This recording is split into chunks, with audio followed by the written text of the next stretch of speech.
Cubs took care of business yesterday, wind blowing out. It wasn't an easy game conditions-wise, but they used the long ball to take care of the Mariners, and they got just enough pitching to get the dub. Now, some good news, and we kind of knew that this was coming, but now it's really coming. Shōta Imanaga to join the Cubs really soon. We're going to get into that. Cubs made a roster move in the bullpen. Doesn't surprise anybody.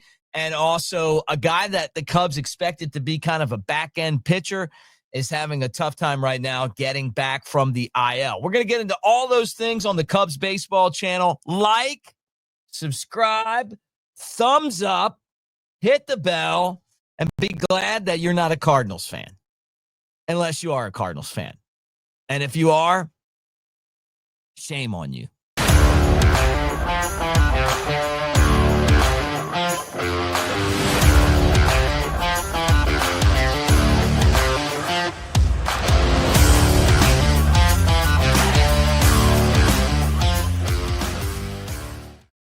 What do you say, everybody? Mick Gillespie, Cubs baseball channel. I know some of you are going, you're going to jinx us for the Cardinals series. I'm not trying to jinx us, but I am at Broadcaster Mick on the social, so you can catch up with me there. I have no problem with Cardinals fans, except that they're Cardinals fans. All right, let's get into the show today. And wherever you might be watching today, thank you for hanging out with us on the Cubs baseball channel. All right. Number one, numero uno, the pitching staff is about to get better, and they're about to get a lot better. And it's not that they've struggled. I honestly got to tell you this. Cade Horton has had some of the worst luck this year. As good as the Cubs defense is, it seems like when he's playing, bad things happen. I thought he pitched really, really well yesterday. The fact that they couldn't catch the ball because of the wind, which was really, really, really howling. And then, Brujan over at third base made that error that opened up, big inning for the Mariners. He doesn't play that much. So I kind of feel like as much as you want to be like, hey, the guy can't play, he's never in, so it's hard to, to really call him out when he never plays. Right. But it would have been nice if he had made that play. With that said, it's Shōta time. Yeah, it is.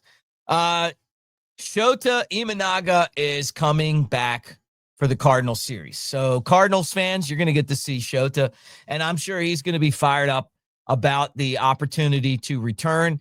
After dominating twice in Arizona, he made that rehab start yesterday for the Iowa Cubs against Nashville, and he was great, right? 4 in the third innings, 8 strikeouts, no earned runs, 72 pitches. And his next outing is going to be with the Cubs. Now, I don't know what the roster move is, and I know you guys are going to get in the comment section. You're going to be like, hey, what's the roster move? I don't know, but probably somebody sent back to Iowa, but, I mean, we're going to get into a roster move here in a second that I saw coming. But anyway, it'll be great to have Shōta back in the starting rotation. Now, I wonder what this means for Ben Brown, because I feel like Ben Brown's the odd men out, right? You can't take Cade Horton out of this rotation. You just can't. Like, he might be the guy that ends up, he's the Kyle Hendricks of this year's staff. He's just better than Ben Brown. And to me, I compare him to Hendricks, but he's different than Hendricks. I mean, he's a power guy. He's got the slider, he's got better stuff than Kyle. Kyle was a really good pitcher, and this guy's got really good stuff. And you can see it, like, every time he's out there. Like, he's an out. If Brujan makes the play at third, he gets the win in today's game, and he goes 4-1.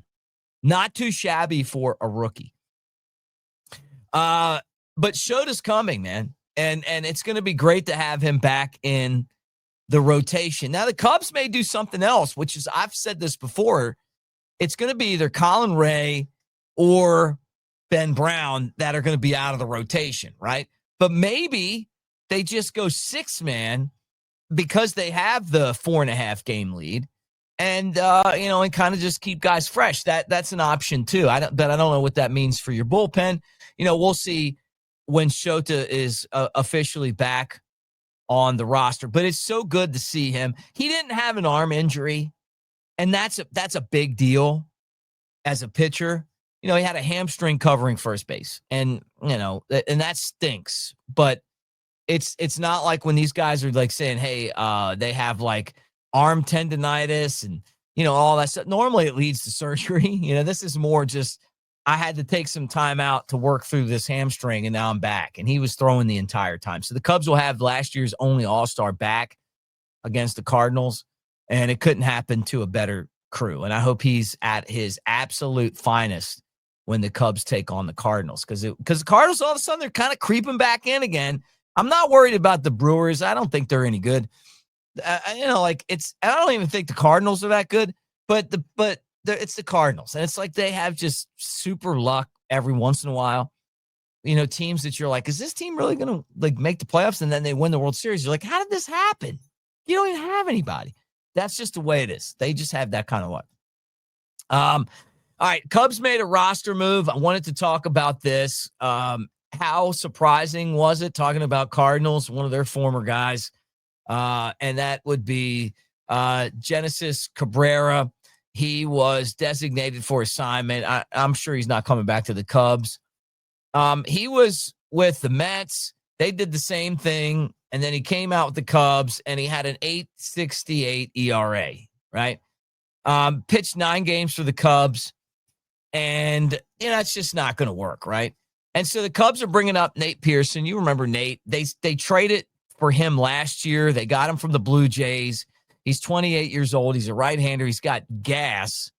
And he's been trying to figure it out after starting the season off terribly bad for the Cubs and getting, sent back to Iowa. And he's been pretty good. 2.22 ERA, 29 strikeouts in 24 innings. They felt like he was ready to come back. That was 19 appearances. 19 appearances for the Cubs last year, and he had a 2.73 ERA, right? And it's like, hey, maybe we figured it out. Then this year he was terrible, but he's going to get another shot with the Cubs. Look, if he doesn't make this shot happen, he's a guy that you designate.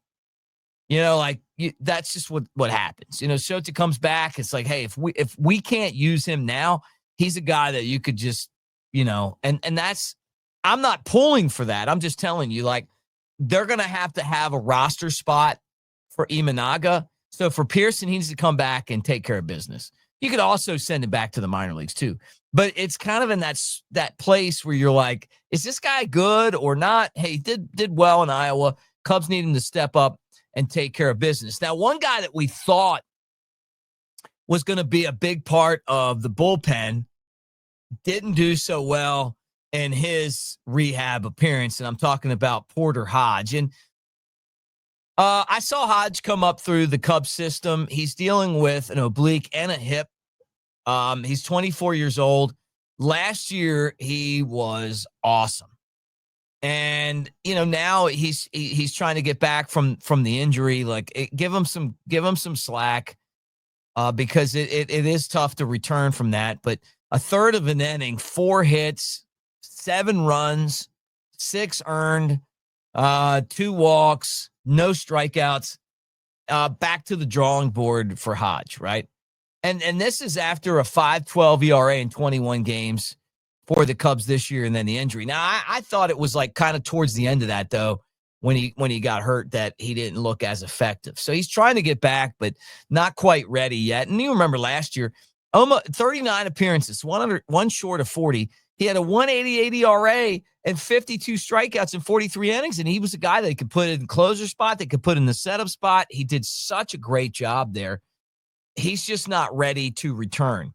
And yesterday's show, if you didn't watch it, I was talking about Jackson Wiggins. If the Cubs don't trade Wiggins, he's a guy that could be exactly what Porter Hodge is for the Cubs, or was for the Cubs before he went on the IL, except he's a harder thrower.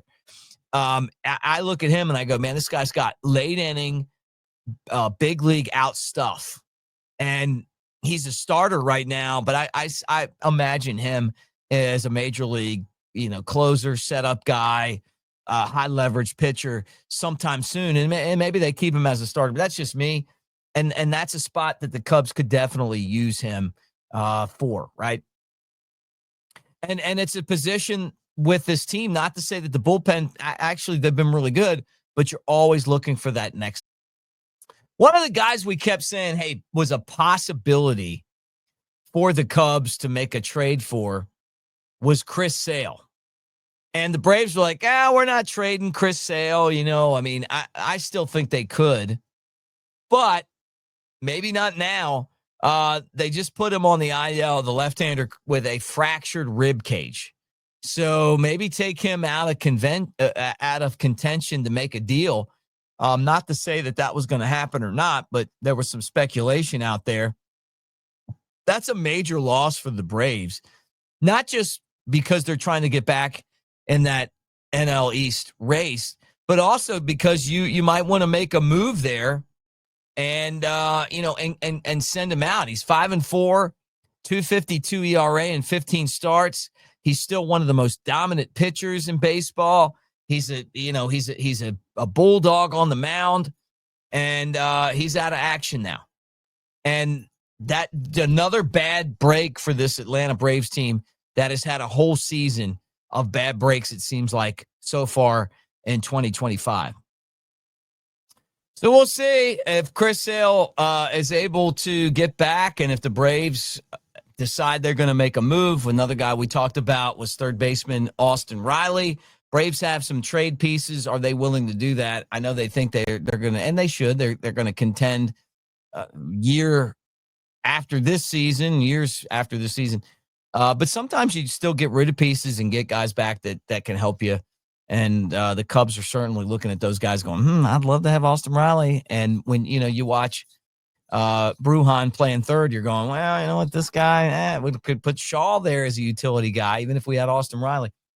Final thing I wanted to get into on today's show is today's game. And it's another day game at Wrigley. Cubs are now 16 games over 500. They're playing a very scrappy Mariners team. Let's not give any home runs up to Cal Riley anymore. I mean, this guy's like beating Johnny Bench's records for home runs before the first half. Logan Gilbert, 1-2 with a 2.55 ERA for the Mariners. And Colin Ray back on the mound for the Cubs, 4-2, 3.84 ERA for Ray. Ray's one of those guys, like, doesn't get a lot of respect, but every time you turn around, he figures out a way to win the games, right? I mean, that's what he did for Milwaukee, and that's what he's doing for the Cubs this year. And he'll get another chance at that today. Friendly confines at Wrigley. How about yesterday? The wind was blowing so hard out, they didn't even want to put the flags up. It's like there was a pop-up to the catcher, and the ball ended up like down the third baseline. He didn't even come close to it. Like it was like 10 or 15 feet from him when it landed. Those are tough games. When Pete Crow Armstrong can't judge the ball, you got problems. So, we'll see what today's weather conditions look like. But, hey, like and subscribe, thumbs up. I ask you guys to do that every day. Thank you for being here on the Cubs Baseball channel. Love all of you guys. And if I'm on the road somewhere and you're in the area, I'd love to meet you guys. It's always special when you swing up and say hi, but thank you so much. It's a really fun year to cover the Cubs because of the way they're playing, and let's hope that they make it 17 over 500. Let's get it done today, win the series against the scrappy Mariners team. Thank you. Go Cubs.